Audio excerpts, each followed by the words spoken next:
Sa Los Angeles bilang isang all-female offshoot ng Silver Daggers, nanindigan sila sa panlalaking mundo ng mga gang sa kalye.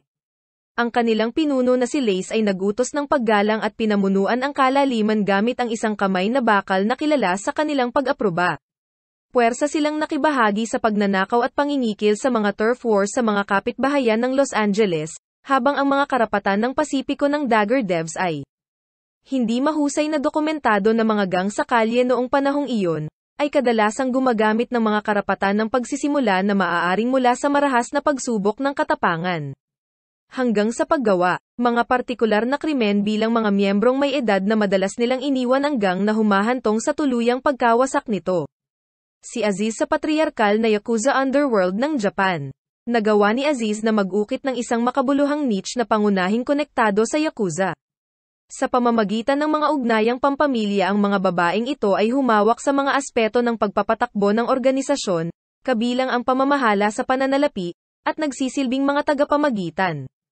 Sa mga ipinagbabawal na deal na si Reiko Takashima na isang maimpluwensyang, mahusay na ginamit ang kanyang network upang bumuo ng isang malawak kriminal na enterprise na nakakuha ng kanyang katanyagan sa kriminal ng Japan, ang mga talaan ng kanyang mga aktibidad at ang mga aktibidad ng ICS sa pangkalahatan ay halos nakakulong sa mga rehiyon kung saan nagkaroon ng kapangyarihan ang Yakuza, partikular na sa mga sentrong pang-urban, tulad ng Tokyo at Osaka.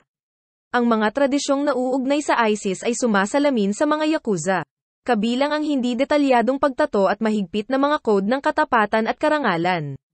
Pink Panthers. Ang Pink Panthers na karamihan ay binubuo ng mga kababaihan mula sa Serbia at ang Montenegro ay sa buong mundo, sikat sa kanilang mapangahas na jewel heists. Naging aktibo sila mula noong 1984 at ang kanilang mga pagnanakaw.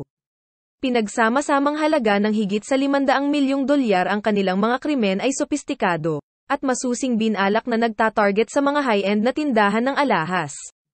Sa buong mundo, partikular sa Europe, Asia, at Middle East, ang grupo ay walang kilalang pinuno na tumatakbo sa halip bilang isang maluwag na organisadong network ng independenteng mga sel. Sa kabila ng kanilang desentralisasyon, sinusunod nila ang isang mahigpit na code of silence sa kanilang mga kriminal na aktibidad.